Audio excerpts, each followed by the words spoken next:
तो ये देखो, इतिहास को जब 3 कालों में बाँटा गया, तो क्यों बाँटा गया और कौन से टाइम पीरियड को डिसाइड करें कि इतिहास को ये 3 अलग-अलग काल में हम डिवाइड कर दें, ठीक है?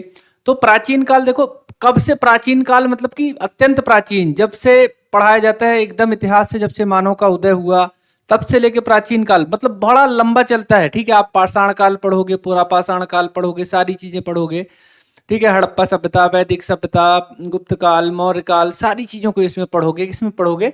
प्राचीन काल में जब आप पढ़ोगे, तो प्राचीन काल का इतिहास इतना लंबा क्यों? प्राचीन काल का इतिहास इतना लंबा क्यों? फिर मध्यकाल का इतिहास भी, मध्यकाल का इतिहास कब से आखिर ऐसा कौन सा टाइम पीरियड डिसाइड किया गया कि मध्यकाल का इतिहास यहाँ पर बना? तो इसके पीछे दोस्तों सिर्फ एक कारण नहीं होता, बहुत बड़े सामाजिक, आर्थिक, राजनीतिक, सांस्कृतिक परिवर्तन होते हैं, तब जाके इतिहास का ये काल बदला, ठीक है?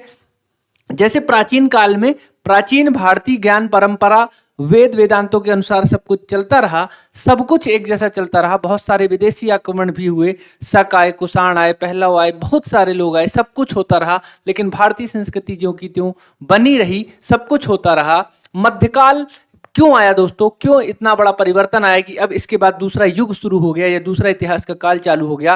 क्योंकि यहाँ पर से क्या होने लगा कि हमारे यहाँ बाहरी बाह्य आक्रमण में मुस्लिम आक्रमण हुआ, और वो मुस्लिम आक्रमण धीरे धीरे होते होते होते होते भारत में एक नई सत्ता का ही उदय हो गया, और भारत इस्लाम या तुर्कों का, अरबों का, इनका गुलाम हो गया। तो ये बड़ी घटना हुई जहां से भारत की संस्कृति भी बदली, भारत के आचार विचार बदले, खान पान बदला, सब कुछ बदला।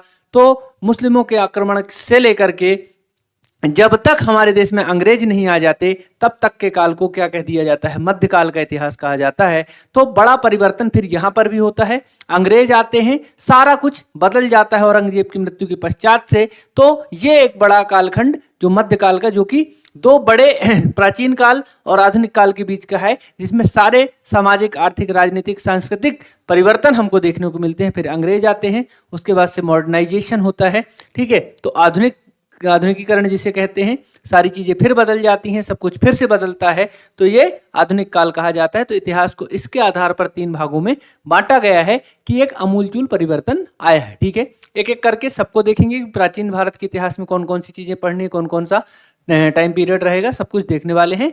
तो इसको आप